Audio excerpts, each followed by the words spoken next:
Ladies and gentlemen, boys and girls, waiters, daters and marriage consummators, welcome along to the Joe Spiver YouTube channel where we discuss books and little else. And happy Valentine's Day, folks. I am well aware that this video will probably going out on the day following Valentine's, but I thought I'd give you the fulsome season's greetings that such a day deserves. Whether you are single, whether you are satisfied, whether you are spoken for, whether you are footloose and carefree in singlehood, or whether indeed you are chained to the variegated fence of holy matrimony, that matters not, folks. We all come here shorn of our appurtenances, shorn of our life circumstances. We are all single, orgiastic flaneurs on this channel, so Valentine's Day means nothing because I have enacted, of course, a parasocial relationship with you all. So yes, that's that out of the way. Welcome along to Slash Again Hacks, where we weaponise the asterisks we place above and little else in our melodic introductions, and I take myself and my money down to a local supermarket, purchase a hopefully or occasionally reputable magazine and just run through it and see what's going on. This week we are looking at the new Statesman, which is a, I don't know whether the word centrist is apposite here. It's certainly a nice, tepid, sometimes unadventurous middle ground. That doesn't mean that it's some sort of bastion or organ of woke globalism, as some people would have it. That just means that it doesn't give in or doesn't hand out red meat to some prejudiced, riotous gargoyles in its readership. So yes, this is the new Statesman. That being said, I do want to, hopefully this is in view, I do want to have a quick look just at the front cover, folks, because this depicts the leader of the Parliamentary Labour Party and the leader of the His Majesty's Royal Opposition. This is a party which is, if not synonymous, but has been implicated with and has been seen not exactly to put many barriers in the way of rampant anti-Semites in its party. And this depicts Keir Starmer with what look like televisual electrical cables rather than string, but they do indeed denote that he would appear to be some puppet for a higher, faceless puppeteer in here. He is completely at the whims of some unknown higher power, and for a party that is known to be related to anti-Semitism, I aren't sure this is all too appropriate. I think I'm not offended by it. I don't have any Jewish heritage, for goodness sake, but I do think this magazine cover is in very poor taste. I don't think you have to be a brimming, bristling member of the latte-swilling wokerati to point that out. I think it's a curious title, just as when he has barred a member of his party standing in a recent by-election for that very anti-Semitism. So, yeah, I'm not altogether sure on the cover, but anyway, let us press on. Let us not let that get in the way. The first article that I read and wanted to highlight was by Jill Filipovich.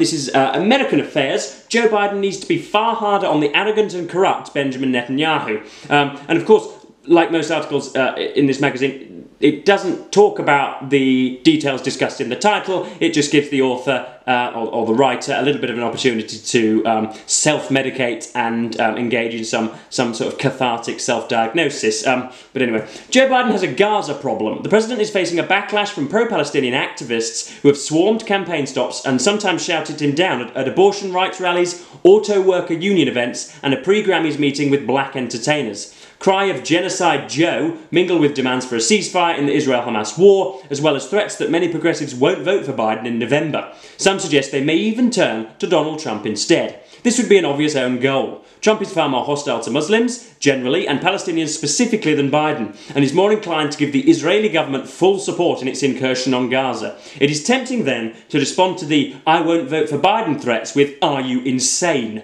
It's a response that might be satisfying on social media, but it's not a particularly effective way of appealing to devastated voters. And that is who these people are. Shattered, angry voters, distraught by images of bloodied children in Gaza, who see the number of dead Palestinians ticking up by the day and know that their tax dollars are funding this carnage. And I think it's worth pointing out at this stage that it's one thing to call out the maniacal, cultish following of a fascistic dictator, i.e. Donald Trump, and it's another thing to approach those people and seek to not proselytise and not to deem to be charitably deferential or in any way supercilious and patronising. And it's another very other thing to persuade them. You cannot turn the head of a religious maniac who believes that Donald Trump is a walking deity and somebody who is inerrant and incontrovertibly correct on every single instant of the day. You cannot convert somebody like that. It is a religion. The far right in America and the seized Republican Party, which is in just the most sort of diaphanous rigmarole of capture, it's going to be impossible to turn them round. And then later on, much will surely happen between now and November, including, I hope, an end to the horrific war in Gaza. Once Trump is confirmed as the Republican nominee, those threatening to vote against Biden may face some ugly reminders of who could replace him in the White House. But how people feel now could very well matter in 9 months. And so it's key to listen to all potential voters, yada yada yada. But the Democrats who would shame them, rather than engaging in the tougher work of listening and persuading, are also unwittingly doing Trump's work for him. Again, under the false pretense that any Trump supporter listens to anything other than Trump's pronouncements or Vivek Ramaswamy's pronouncements or Stephen Crowder's pronouncements or who was the gentleman that just did Vladimir Putin, the Putin interview, Tucker Carlson's pronouncements. They live in an echo chamber and do not listen to any opinions which are in even one morsel at variance with their own Weltanschauung, their own worldview. So poor Jill Vilipovich there is, I think should we say, sort of saddled by quixotic thinking. Next up we have the article in question that runs on the front of the paper. This is Who Runs the Labour Party, talking about political infighting and factionalism. Of course, the party's contortions on green spending reveal a deep strategic divide. This deep strategic divide isn't delved into in the majority of the article. Again, it's just all about self-promotion and them talking about, you know, themselves going into Labour and how many coffees they're like of a Sunday morning. They don't talk about the subject matter at all, but they do kindly devote 100 words to the subject at hand. Labour, a quip has it, is now divided between those who fear defeat and those who fear victory. On one side of the shadow cabinet, insiders suggest, are the Ming Vasas, this referring to the accusation levelled at Tony Blair, that, or at least the description of his situation when he was Prime Minister in waiting, as Keir Starmer is now, well over a decade ago, or 20 years ago. He was carrying an election victory which was analogised as a Ming vase across an ice rink, essentially. He had it in his hands and it was there, but he just needed to be very cautious. On one side of the shadow cabinet, insiders suggest are the Ming vases such as Rachel Reeves, who is the shadow chancellor, Pat McFadden, who's running his campaign, Jones and the Shadow Health Secretary Wes Streeting, those who emphasise the importance of caution and of de-risking Labour in advance of the election, yada yada yada. Capping corporation tax and vowing not to limit bankers' bonuses is emblematic of this approach. And we are wondering now whether it is that Keir Starmer is going to be a wolf in sheep's clothing, a sheep in wolf's clothing, a sheep in sheep's clothing, a Keir Starmer in Tony Blair's clothing. What on earth we are going to get as a Prime Minister, because the polls are saying that it is a matter of scientific rectitude and certainty that he will be in, but as of yet we're not particularly sure. But yeah, I was disappointed with that article because, again, it just doesn't describe or doesn't go into and doesn't seek to apprehend what it purports to be about in the title. Next up we have The Radical Traditionalist. This is, what's her name again? Miriam Cates, who was, I believe, a Labour Party member at one point, but is now a darling of the injudicious, gargoylish right wing of the Conservative Party. Cates appeared to have transformed as fast as her party had. Addressing an audience of right-wing think tankers and politicians at the ARC, Cates, who writes occasional columns in The Telegraph, gloomily outlined all the reasons why Western civilization was in freefall. Decline, she declared, came from within, from the fraying of our social fabric. The citizens of the West were heading for a future of economic stagnation and destabilising mass immigration. There we have it. Our societies were eroding and shrinking and shattering. Name me the object, folks, which can both erode and shrink and shatter, and I will show you somebody who doesn't know a metaphor if it came and bit them on the bum. Eroding, shattering, yada yada yada, and unravelling. Oh, so it unravels as well, does it? Goodness me. It's not exactly a napkin. To save the West would require restoring something Cates, an evangelical Christian, called the good, the true, and the beautiful. The speech was bold, gone with a particular, local, almost bland appeal she had now made to her constituents as a new MP in 2019. Now her concerns were cosmic. She sounded like Jordan Peterson. Her enemies were not slow buses in her constituency, but manifold apocalyptic threats to the future existence of society. There's just a little picture there of Miss Cates. She could legislate up and down my constituency any day she liked. We don't very often make aesthetical comments on this channel, but I think it's worthy here. But yes, it does amaze me how very quickly some of the far right, or not far right, but some of the populist thought leaders very, very quickly get eschatological. They don't tell you that it's a plutocratic sort of self-interested legislation that's the problem, and optional running down of public services that might be the problem. Why she talks about infertility and of population collapse and of terrible mental health. They don't think for one instance that could be down to lack of resources or material deprivation. They think it's down to goodness knows what, woke globalism and postmodern neo-Marxist, I think, is one of the adages that Mr. Peterson uses most often. So yeah, we have a great problem in this country with knowing what the problem is but not being able to do it. And she goes on to misdiagnose many of the problems. And it's worth me pointing out just at this point, folks, that obviously when I'm doing these socio-political analyses, when I'm going through a magazine with a fine-tooth comb, that sometimes squirming in through the back door are people that haven't already subscribed to me and people that have been shoved to my channel via the ridiculous YouTube algorithm. So welcome, folks, if you are new. Please do not sully the comments section with some sort of slashing of an immutable characteristic of mine, i.e. probably my hair or my accent or the configuration of my facial features, or my P's and Q's and my speaking the King's English. If you would like to make a meritable and constructive comment on something that I've said, a loophole that you would like to point out, some sort of garden rake that I'm sure to step on and smack me in the face at some point, then please do make me aware of that. But if you just want to comment on my age or the region of my birth or the way in which my larynx produces intonation, then quite frankly, folks, you can shove it where the sun don't shine. But anyway, next up we have Thomas Hardy's Life of Desire. There is Mr. Hardy there, author of many a decent book and few good ones. So it's talking about the Hardy the philanderer, and at least Hardy the person that was appreciated by very many women, even though he was a little plain and a little sort of, well, he certainly looks a little bit pensive and conservative and somebody, not given to sort of ribaldrous animation. So this is where it goes. It's a review of Hardy Women by Paul Bryn, I think it's pronounced. Hardy Women dares to match three major lives of the novelist, two of them by leading biographers. Robert Gittings in 75 to 79 and Claire Tomalin. How many literary biographies has Claire Tomalin done?